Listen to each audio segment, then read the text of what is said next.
it's Red Lace, and today I'm going to show you how to grow crops in Starbound 1.0. So you'll need the foraging table, which is forage, farm, and hunt, and you will want to get started with a hoe, which is 25 timber, 4 copper bars, and 1 string, and the hoe is a two-handed tool that lets you till soil. You'll also need a wooden watering can, which takes 30 timber and 1 copper bar, and that is how you're going to be able to water your crops. Later in the game you'll also unlock sprinklers.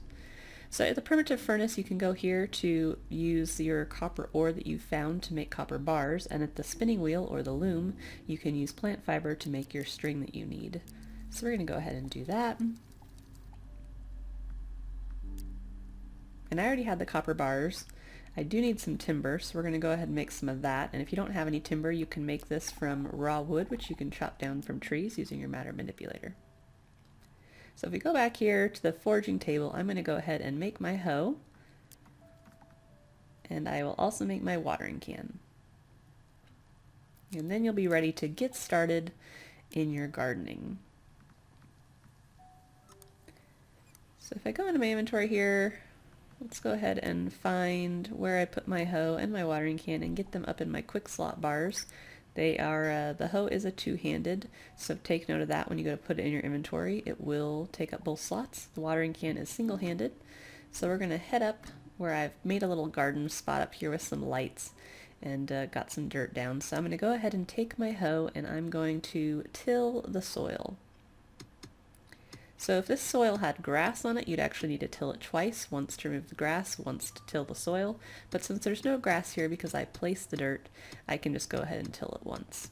It's also important to know if it was raining and the grass was wet or the dirt was wet, you could actually untill your soil using the hoe, so you'll need to be careful if that's the case, if your weather is currently raining. So there we go, I've tilled the whole area, so now I am ready to get planting some crops.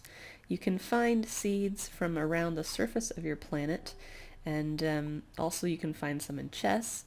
But we're going to go ahead and drag our seeds, and we're going to hold and drag, and if you do that, they'll place them as close as they can get together and still grow successfully, so you don't have to try to measure them out. And some plants grow closer together than others. You'll see the carrots planted quite a bit closer together than the wheat seeds did. Rice also is a very compact grower. So I'm just going to go ahead and place all the seeds I found so far, which isn't very many because I'm still getting started. And now we are ready to water these. So when the ground is wet, you'll see it changes colors quite a bit. And you'll want to keep an eye on your crops because they will use water as they grow. And so some of them have multiple phases and you might need to water them multiple times before they're ready to be harvested. So here we go, we've come back now, and it looks like some of our crops are ready to harvest. And also, when they highlight like this, that's how you'll know they're ready, and if they don't highlight like these don't, they're not ready to harvest, so those are still growing. And it's also cool to plant in the open air like I've done, because that way you don't have to water when it rains like it is right now, so your crops will grow automatically.